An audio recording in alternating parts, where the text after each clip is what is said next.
नमस्कार दोस्तों, आप सभी का स्वागत है हमारे YouTube channel VCS basic physics में। आज के इस वीडियो में हम कक्षा 11 जो NCERT की पाठ्य पुस्तक है उसके 12वें चैप्टर उष्मागतिकी का एक महत्वपूर्ण टॉपिक लेकर चलेंगे।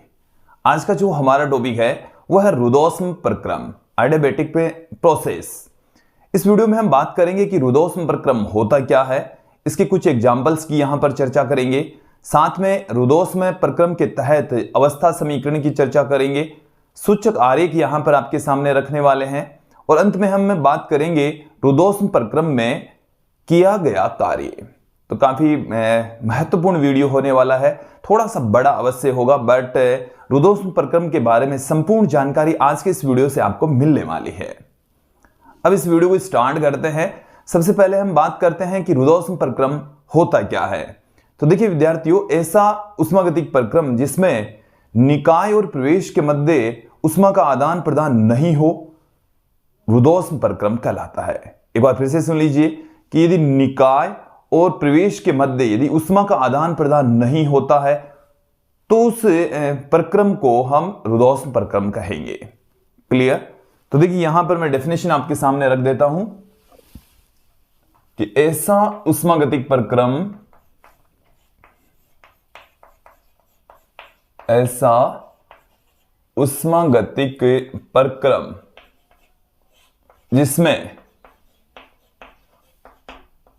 जिसमें निकाय व प्रवेश के मध्य, निकाय व प्रवेश के मध्य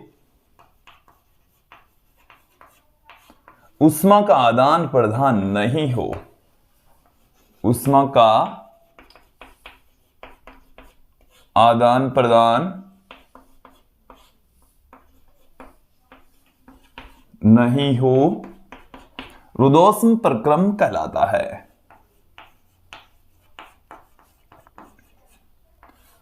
रुद्धोष्म प्रक्रम कहलाता है। उस प्रोसेस को ही हम क्या कहेंगे? रुद्धोष्म प्रक्रम कहेंगे। देखिए यहां पर इसकी डेफिनेशन से ही स्पष्ट है कि प्रवेश और निकाय के मध्य कोई उष्मा का आदान प्रदान नहीं होता, अर्थात जो डेल्टा क्यू है उसकी वैल्यू यहां पर 0 हो जाएगी। तो रुद्धोष्म प्रक्रम में क्या होगा? रुद्धोष्म प्रक्रम में देखिए, रुद्धोष्म प्रक्रम के अंदर एक तो हमें ये रिजल्ट मिल जाएगा कि डेल्टा क्यू है वो 0 है, निकाय और प्रवेश के मध्य उष्मा का आदान प्रदान नहीं होता, अर्थात डेल्टा क्यू इक्वल टू 0 हमें मिलने वाला है, प्राप्त होने वाला है। अब हम रुद्धोष्म प्रक्रम के अंदर डेल्टा क्यू का मान चेंज नहीं होता तो किन राशियों की वैल्यू बदलती है? तो P, V, T तीनों का मान बदलता है, अर्थात दाब, आयतन तथा ताप तीनों की वैल्यू परिवर्तित होती है। क्यों? नियत क्यू पर PVT में परिवर्तन होता है।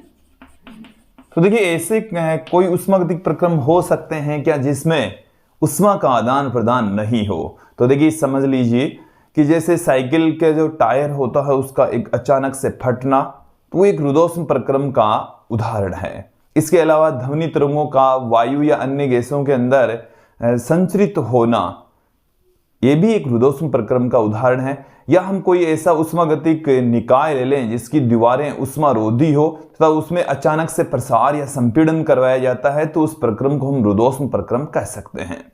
एक बार फिर से सुन लीजिए, कुछ एग्जांपल्स हम रुद्धोष्म प्रक्रम के आपके सामने रख रहे हैं। साइकिल के टायर का फटना, ध्वनि तरंगों का वायु में संचरित होना, इसके साथ में एक उष्मारोधी दीवारों वाले पात्र में अचानक से संपीड़न या प्रसार जब होता है तो वो रुद्धोष्म प्रक्रम के ही उदाहरण होते हैं। तो देखिए रुद्धोष्म प्रक्रम के उदाहरण मैं यहां पर आपके सामने उदाहरण रख रहा हूं।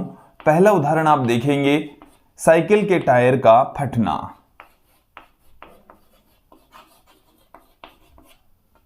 साइकिल के टायर का फटना वायु में ध्वनि तरंगों का संचरण, वायु में ध्वनि तरंगों का संचरण, ध्वनि तरंगों का संचरण। और तीसरा है उष्मारोधी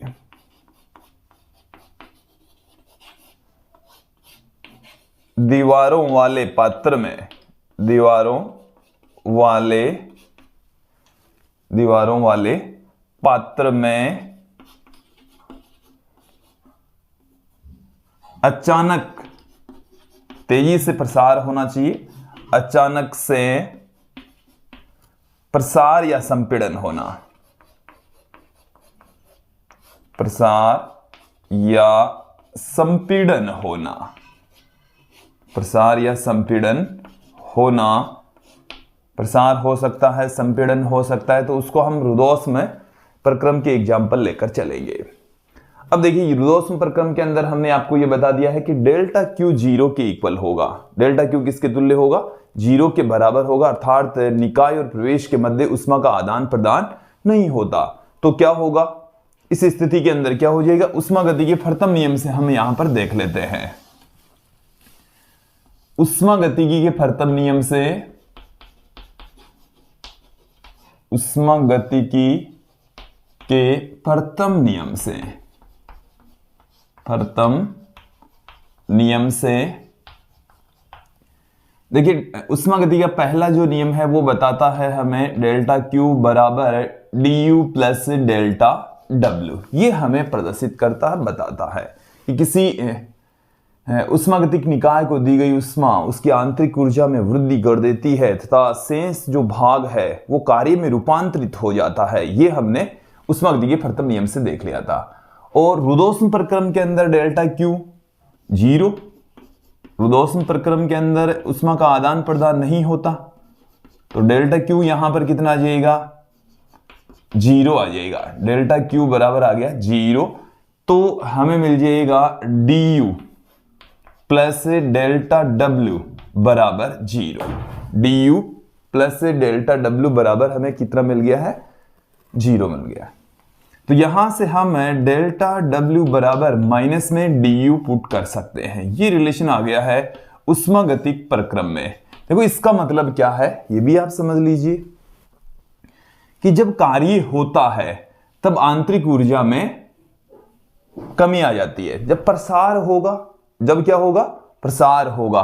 जब प्रसार होगा तो आंतरिक ऊर्जा में कमी आ जाएगी, अर्थात वहां पर जब हम रुद्धोष्म प्रसार की बात करें तो कार्य वहां पर निकाय के द्वारा किया जाएगा। तो जो उष्मागतिक निकाय है वो ठंडक उत्पन्न करेगा, ठंडा हो जाएगा, अर्थात उसके टेम्परेचर में कमी आ जाएगी। क्लियर? और जब रुद्धोष्म संपीड़न होगा तो ताप में वृद्धि हो जाएगी। क्लियर? तो यहां पर देखो मैं बात करता हूं कि डेल्टा डब्ल्यू पॉजिटिव हो, डेल्टा डब्ल्यू क्या हो? पॉजिटिव। और डेल्टा डब्ल्यू पॉजिटिव कब होगा? जब रुद्धोष्म प्रसार हो, रुद्धोष्म प्रसार हो। तो रुद्धोष्म प्रसार में, रुद्धोष्म प्रसार में तो देखो डेल्टा डब्ल्यू जब पॉजिटिव होगा तो डी यू नेगेटिव में होगा। डी यू क्या होगा? नेगेटिव में। तो रुद्धोष्म प्रसार में निकाय में, रुद्धोष्म प्रसार ऐसे लिख देता हूं मैं, रुद्धोष्म प्रसार निकाय में ठंडक उत्पन्न करता है, निकाय में ठंडक उत्पन्न करता है। जब प्रसार होगा तो ठंड उत्पन्न होगी। देखो इसका मतलब समझ लीजिए कि delta W positive, delta W क्या है? पॉजिटिव। तो डी यू क्या होगा? नेगेटिव। डी यू नेगेटिव होने का मतलब है कि आंतरिक ऊर्जा में कमी आ रही है। आंतरिक ऊर्जा में कमी आने का मतलब है उसके ताप में कमी आएगी, और जब ताप में कमी आती है तो ठंड उत्पन्न होगी, जाहिर सी बात है। तो रुद्धोष्म प्रक्रम में क्या कर, रुद्धोष्म प्रक्रम में जब प्रसार होता है तो वो निकाय में ठंडक उत्पन्न कर देता है, टेम्परेचर उसका डाउन हो जाता है। क्लियर? देखो बाहर से तो कोई उष्मा का आदान प्रदान नहीं हो रहा। अब यदि उसमें रुद्धोष्म में प्रसार यदि होता तो वहां पर ठंड उत्पन्न हो जाएगी, निकाय में क्या उत्पन्न हो जाएगी? ठंड उत्पन्न हो जाएगी। दूसरी स्थिति हम देख लेते हैं कि डेल्टा डब्ल्यू क्या हो? जब नेगेटिव हो। तो du क्या होगा, पॉजिटिव में होगा, क्योंकि ये दोनों तो एक दूसरे की विपरीत दिशा में हैं कि जब इसमें प्रसार होगा तो इसके अंदर ठंड उत्पन्न करेगा, और जब इसमें संपीड़न होता है तो कार्य नेगेटिव हो जाएगा। तो रुद्धोष्म संपीड़न निकाय में गर्माहट उत्पन्न करेगा या ताप को बढ़ा देता है। ताप को क्या कर देगा, बढ़ा देता है।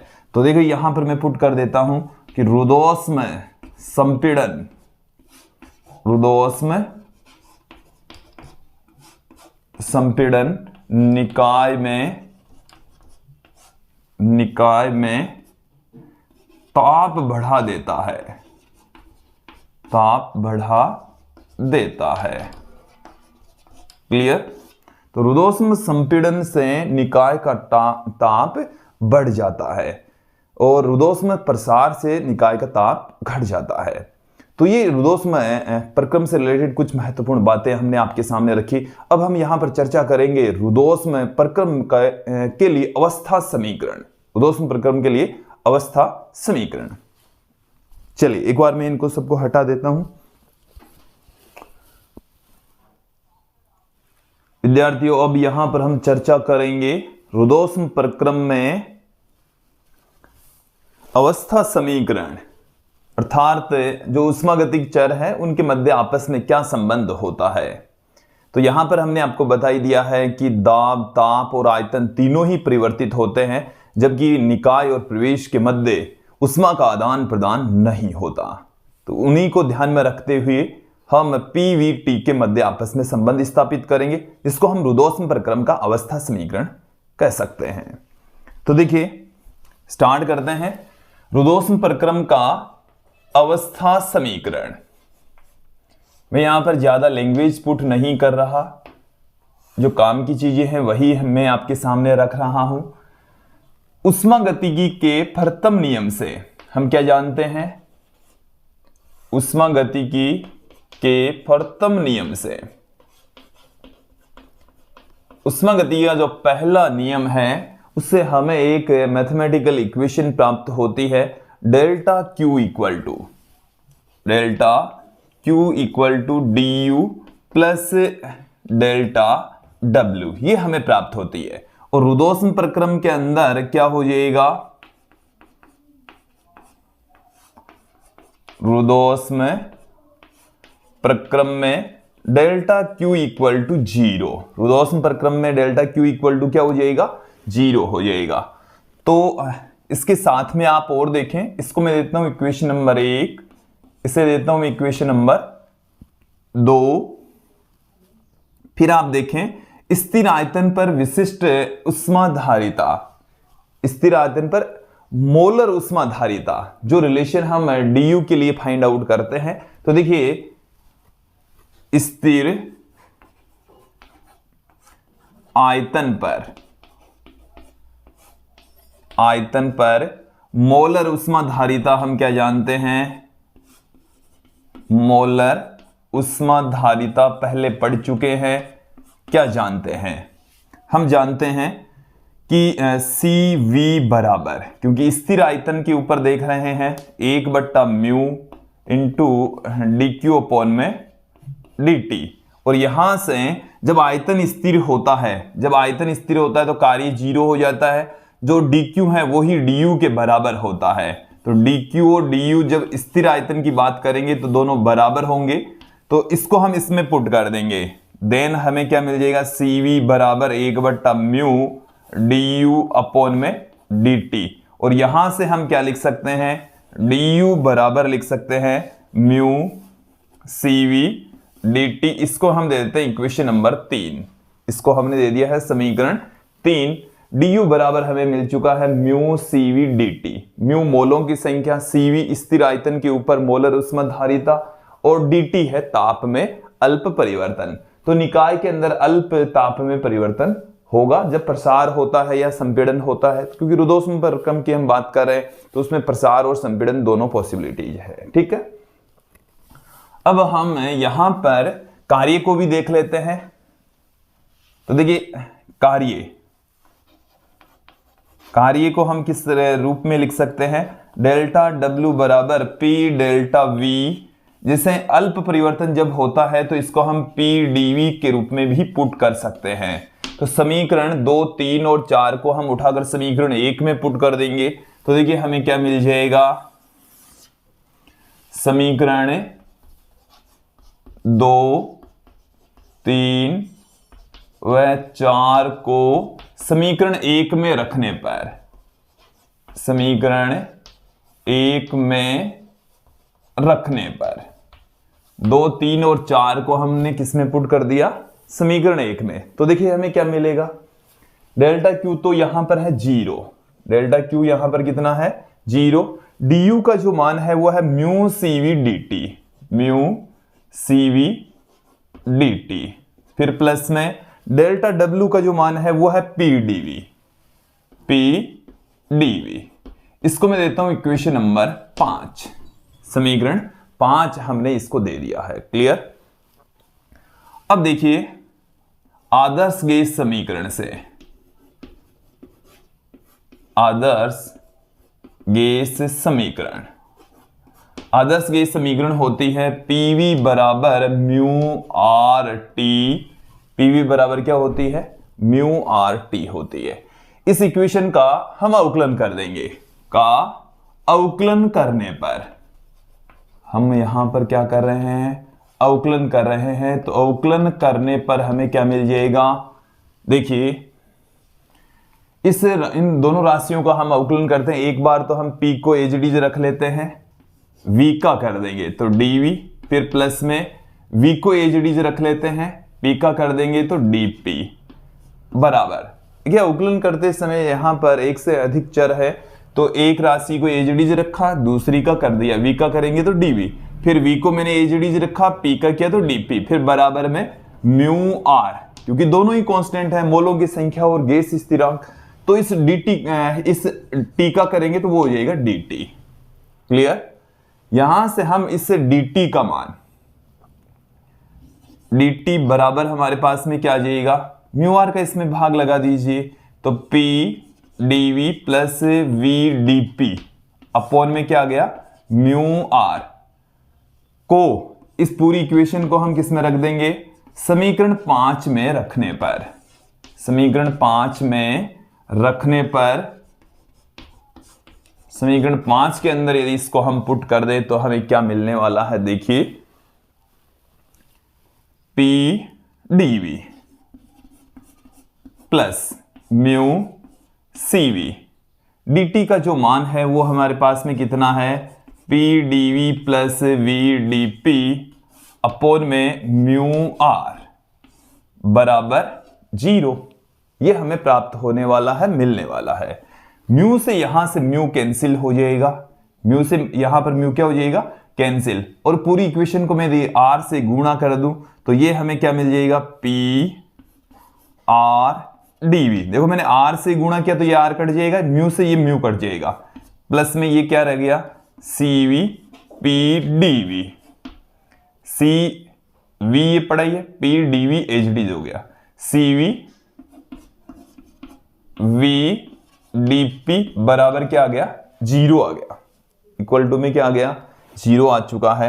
अब देखिए यहां से हम पी डीवी, इन दोनों में से पी डीवी हम कॉमन ले लेते हैं, तो जब इन दोनों में से हम पी डीवी कॉमन ले लेंगे तो क्या आ जाएगा हमारे पास में, पी डीवी हमने कॉमन ले लिया, ये हमारे पास में यहां से तो रह गया सीवी और यहां पर रह गया प्लस में आर, या आर प्लस में सीवी रह जाएगा, प्लस सीवी वी डीपी बराबर आ गया 0, बराबर क्या चल रहा है, 0 के इक्वल चल रहा है। अब देखिए सीवी प्लस आर हम किसके इक्वल लिख सकते हैं, मैं यहां पर मेयर रिलेशन जो हमने पहले पढ़ लिया है, मेयर संबंध को हम यहां पर यूज में लेंगे। क्या होता है, सीपी माइनस सीवी बराबर होता है आर, सीपी माइनस सीवी बराबर आर होता है, मोलर विशिष्ट उष्माधारिताओं के मध्य रिलेशन होता है। तो यहां से हम Cp बराबर क्या लिख सकते हैं, Cv प्लस आर लिख सकते हैं, Cv प्लस आर लिखा जा सकता है। तो इसके स्थान पर Cv प्लस आर के स्थान पर हम Cp पुट कर सकते हैं, तो Cp P dV plus Cv V dP बराबर कितना है जीरो। बराबर कितना आ गया हमारे पास में? जीरो आ गया। अब इस पूरी इक्वेशन के अंदर हम सीवी पीवी का भाग लगा देंगे। सीवी पीवी का, इस इक्वेशन को आप ध्यान रखें, इसको मैं अब यहां पर यूज में लूंगा।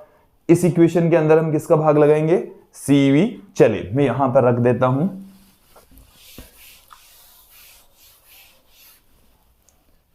पूरी इक्वेशन को मैंने यहां पर लिख दिया है C P P D V plus C V V D P बराबर जीरो। ये हमारे पास में इक्वेशन है और इसी इक्वेशन के अंदर हम सी वी पी वी का भाग लगा देंगे।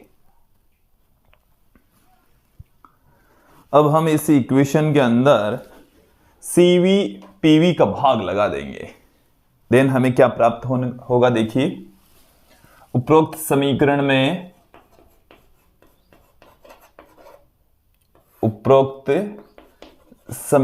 में सी वी पी वी का भाग देने पर देखिए क्या मिल रहा है। C P P D V है, इसमें हम भाग लगा रहे हैं सी वी पी वी का, फिर प्लस में सी वी वी डी पी के अंदर हम भाग लगा रहे हैं सी वी पी वी का, बराबर में जीरो चल ही रहा है। तो देखिए हमें क्या मिल जाएगा? पी से पी कैंसिल हो गया, सी पी अपॉन में सी वी। ये जो सी पी अपॉन में जो सी वी होता है, यह है मोलर ऊष्माधारिताओं का अनुपात, जिसको हम रुद्धोष्म निष्पत्ति कहते हैं। एक नया पद आ गया है हमारे पास में। रुद्धोष्म निष्पत्ति किसे कहते हैं? समझ लीजिए, रुद्धोष्म निष्पत्ति को हम गामा से पुट करते हैं, Cp अपॉन में Cv के बराबर होता है। देखिए अलग अलग गैसों के लिए गामा की वैल्यू अलग अलग होती है। एक परमाणु, द्विपरमाणु, त्रिपरमाणु, बहुपरमाणु गैसों के लिए गामा का मान अलग अलग होता है। ये स्थिर दाब पर मोलर ऊष्माधारिता तथा स्थिर आयतन पर मोलर ऊष्माधारिता के अनुपात के बराबर होता है। तो गामा क्या है? Cp अपॉन में Cv, या Cp अपॉन में Cv की जगह हम गामा लिख रहे हैं, जिसको रुद्धोष्म निष्पत्ति कहा जाता है। मोलर ऊष्माधारिताओं का अनुपात होता है, मात्रकहीन विमाहीन राशि होती है। कांस्टेंट मान आएगा अलग अलग गैसों के लिए। क्लियर? तो यहां पर आप ध्यान देंगे कि मैं Cp अपॉन में Cv के स्थान पर गामा पुट कर देता हूं। P से P कैंसिल हो गया, dV अपॉन में V आ गया हमारे पास में। फिर प्लस में Cv V से Cv V कैंसिल हो जाएगा, dP अपॉन में P हमारे पास में रह जाएगा। अब इस इक्वेशन को हम इंटीग्रेट कर देंगे यहां पर उपरोक्त समीकरण का समाकलन करने पर। देखो इस इक्वेशन का हम समाकलन यदि हम कर दें तो हमें क्या मिलेगा?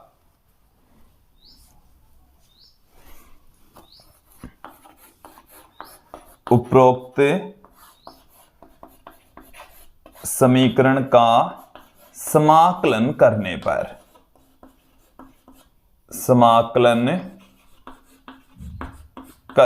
पर इस इक्वेशन को यदि हम इंटीग्रेट कर दें तो हमें क्या मिल जाएगा? देखिए गामा log v। तो 1/अक्ष का समाकलन क्या होता है? log अक्ष होता है। तो यहां पर 1/v है जिसका समाकलन हो जाएगा log v, और यहां पर है 1/p, p के रेस्पेक्ट करेंगे तो log p। तो यहां से हो गया गामा log v, फिर प्लस में log p बराबर 0।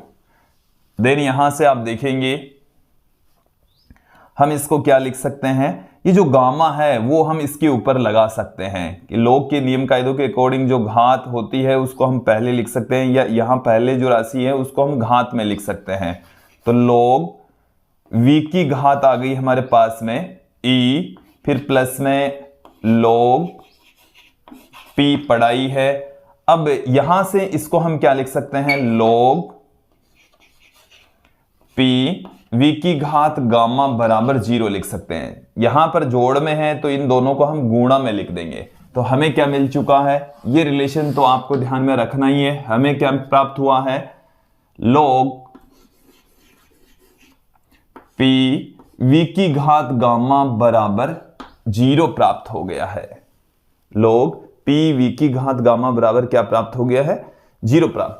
सॉरी, यहां से जब हम इंटीग्रेशन करेंगे, यहां से हम इंटीग्रेशन करेंगे ना, तो 0 का जो इंटीग्रेशन है वो कांस्टेंट होगा।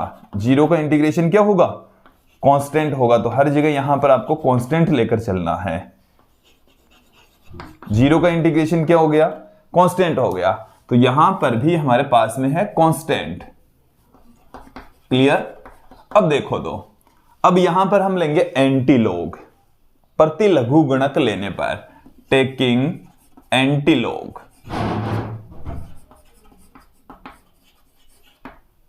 देन हमें क्या मिल जाएगा, एंटीलॉग लेने का मतलब हो गया ई की घात में आप लिख रहे हैं, तो पी वी की घात गामा बराबर ई की घात आ गई हमारे पास में कांस्टेंट।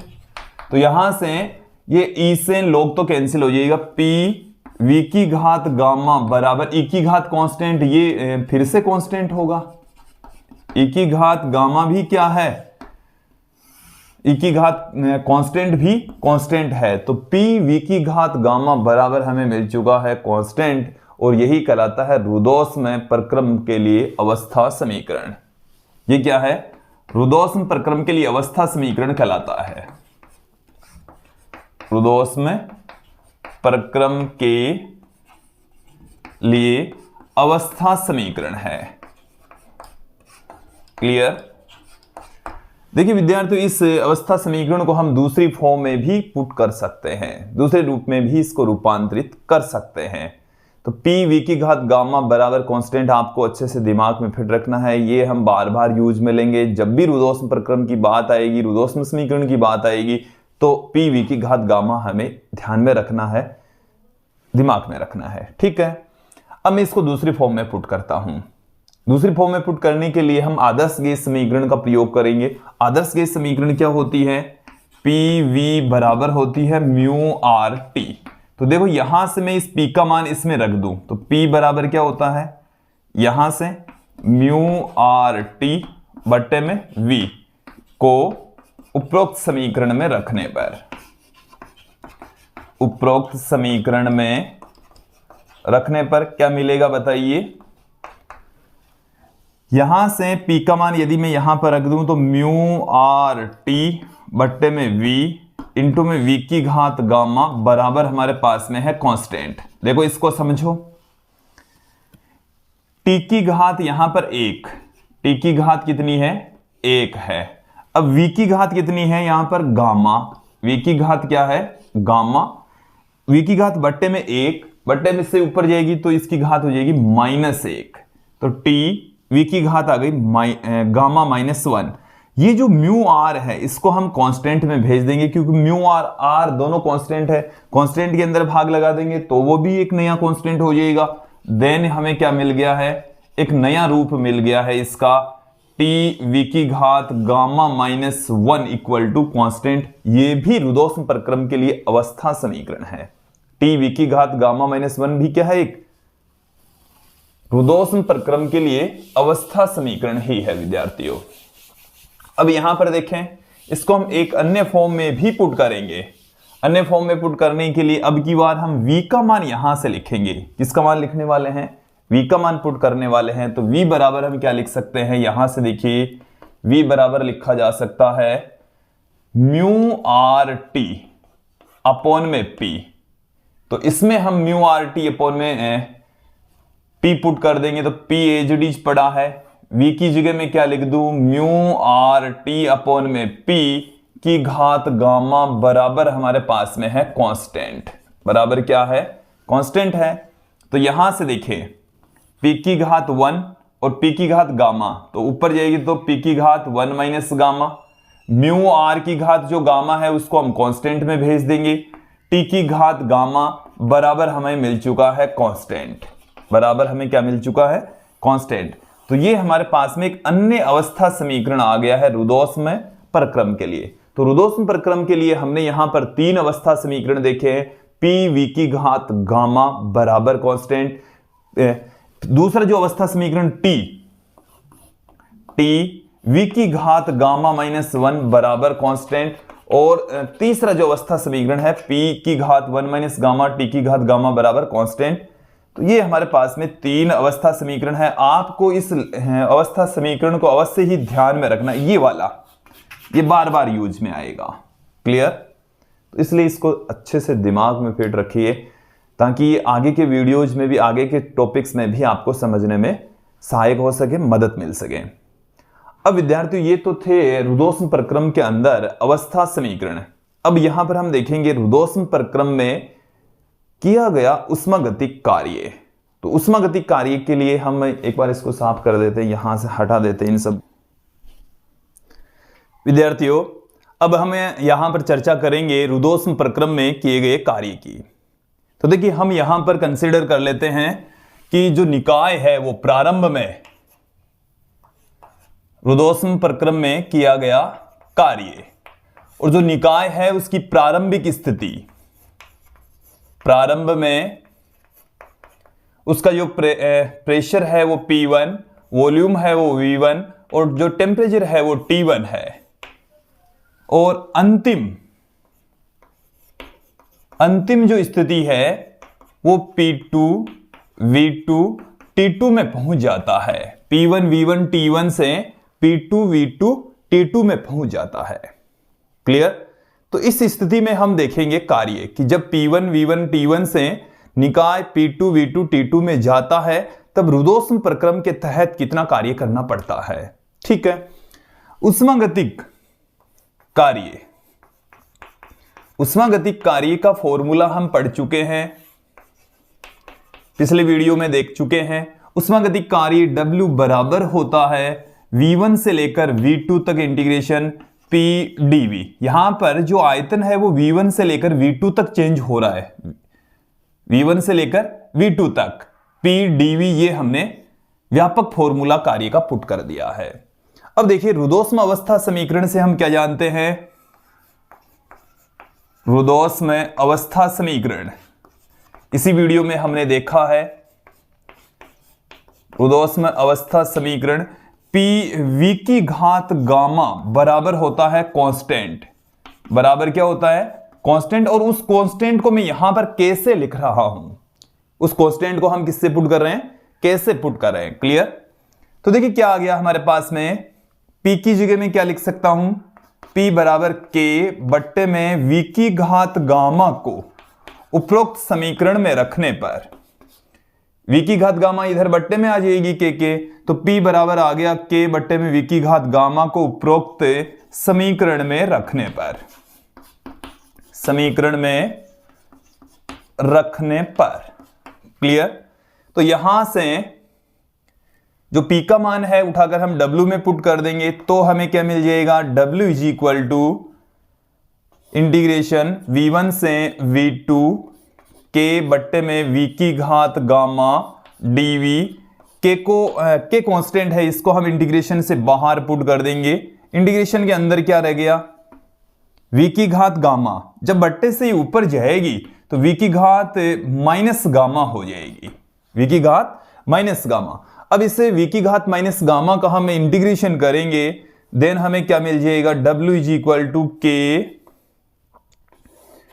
V की घात minus gamma plus 1 upon minus gamma plus 1, ये हमें प्राप्त हो गया है। लिमिट है V1 से V2 तक, तो माइनस गामा प्लस 1 इसको मैं ले लेता हूं बाहर, तो K बट्टे में माइनस गामा प्लस 1, V की जगह में लिमिट पुट करने वाला हूं, पहले अपर लिमिट पुट करेंगे। V2 की घात आ गई है माइनस गामा प्लस 1, फिर माइनस साइन लगाकर लोअर लिमिट पुट करेंगे तो V1 की घात आ गई है माइनस गामा प्लस 1, ये हमें प्राप्त हो चुका है। अब देखिए, हम अपनी सुविधा के अकॉर्डिंग इस K को अंदर गुणा करेंगे और इस V1 को मैं पहले और V2 को बाद में, एक नेगेटिव साइन यहां से कॉमन लेकर उसको यहां से गुणा कर दूंगा। तो देखिए हमें क्या मिलने वाला है, W इज इक्वल टू हमें मिल जाएगा 1 बट्टे में, देखिए एक बार समझ लीजिए, एक नेगेटिव साइन से इधर ऊपर नीचे गुणा कर दिया, नीचे गुणा किया तो ये तो हो गया गामा माइनस 1, गामा माइनस 1। ठीक है, इधर गुणा करेंगे माइनस के साइन से ऊपर, तो ये तो हो जाएगा माइनस माइनस प्लस में और ये हो जाएगा माइनस में। क्लियर? के भी अंदर गुणा कर रहा हूं मैं, तो के v1 की घात माइनस गामा प्लस 1 माइनस में के v2 की घात minus gamma plus 1 minus gamma plus 1, ये आ गया हमारे पास में। क्लियर? अब देखिए जो k है इसकी वैल्यू में P1 V1 और P2 V2 की टर्म्स में पुट करूंगा। हम रुदोष्म प्रक्रम के अंदर जानते हैं कि जो अवस्था समीकरण है वो PV की घात गामा बराबर K के इक्वल होता है। PV की घात गामा बराबर क्या है? K के इक्वल लिया है। तो दो अवस्थाओं के लिए प्रारंभिक स्थिति के अंदर तो P1 V1 की घात गामा बराबर होगी अंतिम स्थिति P2 V2 की घात गामा के, और ये सब कुछ हमने लिया है K के इक्वल। K के इक्वल लिया तो P1 V1 की घात गामा बराबर होगी P2 V2 की घात गामा के, और ये सब कुछ बराबर है K के। क्लियर? इस K का मान उठाकर वहां पुट कर देंगे।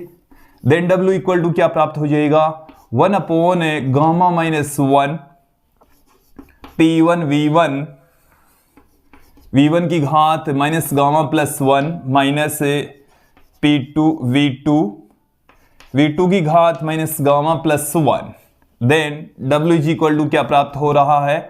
1 अपॉन माइनस गामा प्लस 1, यहां से हमें मिल जाएगा P1।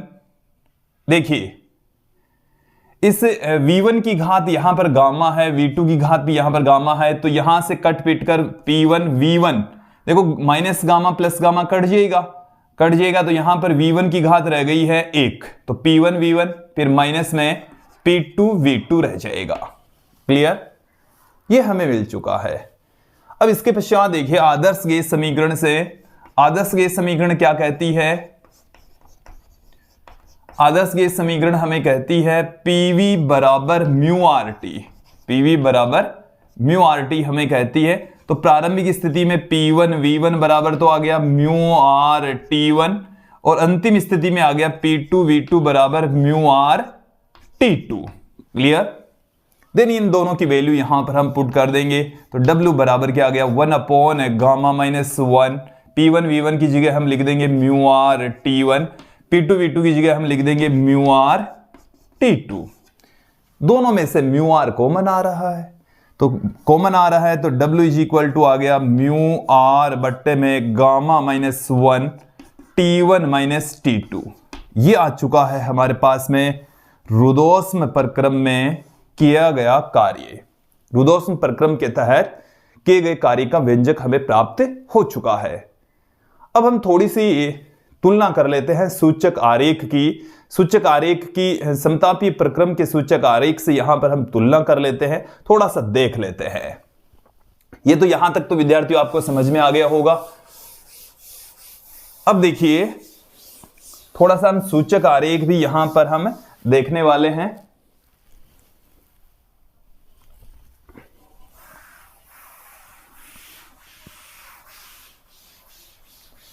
देखिए सूचक आरेख देखने के लिए हम रुदोष्म अवस्था समीकरण को यहां पर यूज में ले रहे हैं। PV की घात गामा बराबर होता है कांस्टेंट, बराबर क्या होता है? कांस्टेंट होता है। उपरोक्त समीकरण का अवकलन करने पर, उपरोक्त समीकरण का अवकलन करने पर, अवकलन करेंगे तो क्या मिल जाएगा? देखिए P को मैंने एक बार एजडीज रखा, V की घात गामा का किया तो पहले इसकी घात पहले गामा, फिर V का हो जाएगा गामा माइनस 1, फिर dV, फिर हमने V की घात गामा को एजडीज रख लिया, P का किया तो आ गया dP, कांस्टेंट का अवकलन हो गया 0। एक बार इसका अवकलन देख लीजिए, U इंटू V वाले फॉर्मूले से हमने किया है। यहां से इसको हमने एजडीज रखा, V की घात गामा का तो गामा, V की घात गामा माइनस 1, फिर V की घात गामा को, फिर V का किया तो dV, फिर V की घात गामा को एजडीज रखा, P का किया तो dP बराबर ये आ गया है 0 के। देखिए यहां से हम V की घात गामा dP बराबर पुट कर सकते हैं माइनस P गामा V की घात गामा माइनस 1 dV, और ये आ गया हमारे पास में dP अपॉन में dV बराबर माइनस में माइनस में गामा, देखो यहां से गामा तो पढ़ा ही है, पी पढ़ा ही है, v की घात गामा -1 ऊपर है, यहां पर v की घात गामा है, तो एक v की घात 1 रह जाएगी। तो ये हमें मिल चुका है। जबकि समतापीय प्रक्रम में क्या था, समतापीय प्रक्रम में हमें ये जो ढाल प्राप्त होता है dp/dv वो प्राप्त हुआ था माइनस में p/v के। ये समतापीय प्रक्रम में था, ये रुदोष्म प्रक्रम में है। क्लियर? ये दोनों में थोड़ा सा डिफरेंस है विद्यार्थियों। तो यदि मैं रुदोष्म प्रक्रम के अंदर यहां पर ग्राफ खींचें p और v के मध्य, p और v के मध्य यदि हम ग्राफ खींचें तो हमें इस तरीके का ग्राफ प्राप्त होने वाला है। ऐसा ग्राफ हमें प्राप्त होने वाला है। क्लियर? यहां तक समझ में आ जानी चाहिए। और यदि हम समतापीय प्रक्रम का ग्राफ खींचे तो ऐसा ग्राफ हमें प्राप्त होता है। तो रुदोष्म प्रक्रम और समतापीय प्रक्रम में जो ग्राफ हैं उनमें थोड़ा सा ढाल का ही डिफरेंस है। जो रुदोष्म प्रक्रम है उसमें ढाल गामा गुणा प्राप्त होती है। क्लियर? और इसमें जो ढाल है वो p/v, इसमें जो ढाल है रुदोष्म प्रक्रम में माइनस गामा p/v के इक्वल होती है।